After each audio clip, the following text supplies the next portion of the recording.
بسم اللہ الرحمن الرحیم۔ السلام علیکم۔ کل ہم نے پڑھا تھا جی لیونگ ورلڈ ان اسپیس کے دنیا میں لیونگ آرگنزم کیسے بنے، کس طرح ڈسٹریبیوٹ ہوئے، کہاں کہاں تقسیم ہوئے اور ان کے یونٹ کیا ہیں۔ آج ہم پڑھتے ہیں لیونگ ورلڈ ان ٹائم، یعنی کہ آرگنزم کی عمر کتنی ہے اور مطلب ان کی ہسٹری، ایولیوشن، کب وہ بنے، دنیا میں کب وہ آئے۔ ہم نے پیچھے پڑھا تھا لیونگ ورلڈ ان اسپیس میں کہ جب زمین بنی تب لیونگ آرگنزم آ گئے۔ تو کہتا ہے جی لیونگ آرگنزم، ہر لیونگ آرگنزم ایک وقت یعنی کہ ایک ٹائم پیریڈ ہے ان کا جب وہ آئے تھے دنیا کے اندر۔ Different organism were formed and dominate during the different period of earth, کے مختلف ٹائم پیریڈ کے دوران زمین پر آئے تھے۔ اس کو ہم کہتے ہیں جی جیولوجیکل ٹائم چارٹ، کہ وہ ٹائم پیریڈ جس میں مختلف جاندار دنیا میں آئے اس کو ہم جیولوجیکل کہتے ہیں۔ ارتھ کو ٹائم چارٹ یعنی کہ ٹائم وقت، اور چارٹ کا مطلب ہے اتار چڑھاؤ، کہ جی وقت کے ساتھ ساتھ جو ہے دنیا میں زمین پر مختلف لیونگ آرگنزم دنیا میں آئے، اس کو ہم کہتے ہیں جیولوجیکل ٹائم چارٹ۔ یہ ہی خاص قسم کا چارٹ ہے، یعنی کہ ایک پیرامیٹر ہے جو مختلف قسم کی چیزوں کی تعداد کو میئر کرتا ہے، اس لیے۔ اور کہتا ہے جی جیولوجیکل ٹائم چارٹ کو مطلب کہنے کا یہ ہوا، یوز کرتے ہوئے مختلف میتھڈ استعمال کرتے ہیں جس کی مدد سے ہم بتا سکتے ہیں کہ جی کون سی چیز دنیا میں کس وقت آئی تھی۔ اب جیسے ہم اسٹڈی آف فوسلز کہتے ہیں ڈیڈ ریمیننگ جس کو ہم کہتے ہیں باقیات، کہ جی ہم فوسلز فیولز کی اسٹڈی کر کے بتا سکتے ہیں کہ یہ دنیا میں کب آیا۔ فارمیشن آف ٹائم سیکوینس، کہ جی ٹائم سیکوینس کا مطلب ہوتا ہے کہ دیکھو جی سب سے پہلے نمبر 1 پہ ایک بوٹل لے لیں، اس میں مٹی ڈال دیں، وہ فرسٹ لیئر بن جائے گی۔ پھر کافی دیر کے بعد اس میں دوبارہ پھر مٹی ڈالیں تو وہ سیکنڈ لیئر بن جائے گی۔ پھر ایک اور مٹی کی تھوڑی سی ڈال دیں تو تھرڈ لیئر بن جائے گی، پھر فورتھ، پھر ففتھ۔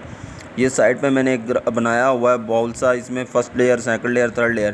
کہتے ہیں جیسے جیسے اوپر لیئر آتی جائیں گی مٹی کی تو نیچے والی جو ہے نا جی وہ اولڈ ہوتی جائے گی، اوپر والی نئی ہوتی جائے گی، سب سے اوپر والی نیو مسٹ ہو جائے گی اور سب سے اینڈ والی جو ہوگی وہ اولڈ ہو جائے گی۔ اسی طرح کہتا ہے جی آرگنزم جو ہوتے ہیں وہ ایک لیئر کی فارم میں موجود ہوتے ہیں، جیسے جیسے وقت گزرتا جاتا ہے وہ لیئرز بڑھتی جاتی ہیں، اور جو سب سے ڈیپر لیئر ہوتی ہے وہ یعنی کہ اولڈر کہلاتی ہے، یعنی کہ سب سے اینڈ والی جو سب سے پہلے بنی تھی نا وہ اولڈ کہلائے گی۔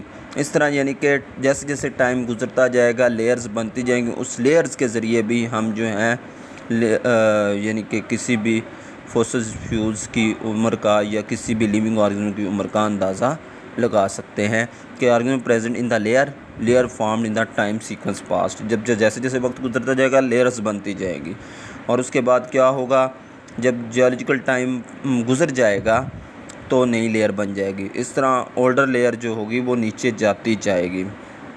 یہ مینلی 2 طریقے ہیں جو کیا کرتے ہیں جی جیولوجیکل ٹائم کو میئر کرنے میں، کسی بھی فوسل فیولز کی یا کسی بھی لیونگ آرگنزم کی عمر معلوم کرنے کے لیے استعمال ہوتا ہے، کہ ہم فوسل فیول کی اسٹڈی کر لیں یا پھر ٹائم سیکوینس کی، کہ اس کی لیئرز کی اسٹڈی کر لیں کہ پہاڑوں میں اس کی لیئرز کتنی ہیں، کتنے سو سال پرانی ہے یہ لیئرز، جتنی نیچے ہوگی اتنی ہی معلوم۔ اس کے بعد determination of the age of rocks, اب اس راک کی عمر کیسے معلوم کر سکتے ہیں کہ اس کی عمر کتنی ہے، اس کے بھی 2 طریقے ہیں۔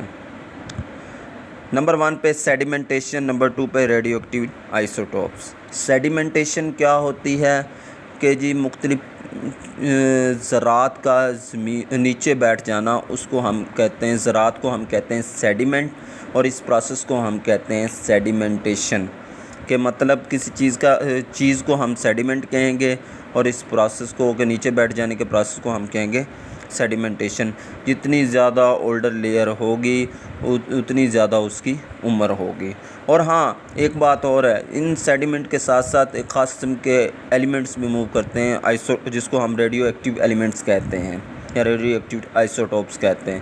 جتنی اولڈ یعنی کہ سیڈیمنٹ ہوگی اس میں اتنے ہی کم ریڈیو ایکٹیو آئسوٹوپس ہوں گے، کہ کم ہوں گے اس کے اندر، آہستہ آہستہ کم ہوتے جائیں گے۔ جیسے یہ میں نے بنائے ہیں، سائڈ پہ ڈایاگرام بنائی ہوئی ہے، یہ دیکھو جی سیڈیمنٹ بیٹھے ہوئے ہیں اس کے اندر، نیچے والے میں سب سے اولڈ لیئر کے اندر جو ہوتا ہے نا جی، یہ ریڈیو ایکٹیو ایلیمنٹس کی جو ہے وہ سائز چھوٹا ہے، اس سے اوپر والے میں تھوڑا سا بڑا ہے، اس سے اوپر والے میں تھوڑا سا اور بڑا. یہ بلو پین سے میں نے بنایا ہے، درمیان میں چھوٹے چھوٹے دائرے. یہ ریڈیو ایکٹیو جتنا اولڈ ہوگا ریڈیو ایکٹیو ایلیمنٹس اتنا ہی جتنا اولڈ سیڈیمنٹ ہوگا اتنا ہی کم جو ہے اس میں چھوٹا ریڈیو ایکٹیو ایلیمنٹس ہوگا. کہتا ہے جی عمر کیسے معلوم کرتے ہیں. عمر کے لیے ایک چارٹ بنا ہے جس کو ہم جیولوجیکل ٹائم چارٹ کہتے ہیں، جو مختلف لیونگ آرگنزم عمر معلوم کرتے ہیں. اس کے دو میتھڈ ہیں جی معلوم کرنے کے، یا تو ہم فوسل فیول کی اسٹڈی کر لیں یا ہم اس کے ٹائم پیریڈ کی اسٹڈی کر لیں، یعنی کہ ٹائم سیکوینس کی اسٹڈی کر لیں. اس کے بعد کہتا ہے جی آگے کہتا ہے جی ایج کیسے معلوم کریں گے کسی بھی راکس کی. اس کے ذریعے ایج بھی معلوم کرنے کا طریقہ ہے، لیکن ہم نے ٹائم سیکوینس معلوم کرنے کے لیے لیئر تو گن لی، لیکن اب ایج کا نہیں پتہ لگنا ہمیں. ایج معلوم کرنے کے لیے دو طریقے ہوتے ہیں، یا تو پھر سیڈیمنٹیشن یا پھر ریڈیو ایکٹیو آئسوٹوپس. باقی انشاءاللہ اس کا چارٹ جو ہے انشاءاللہ کل پڑھیں گے. اللہ حافظ.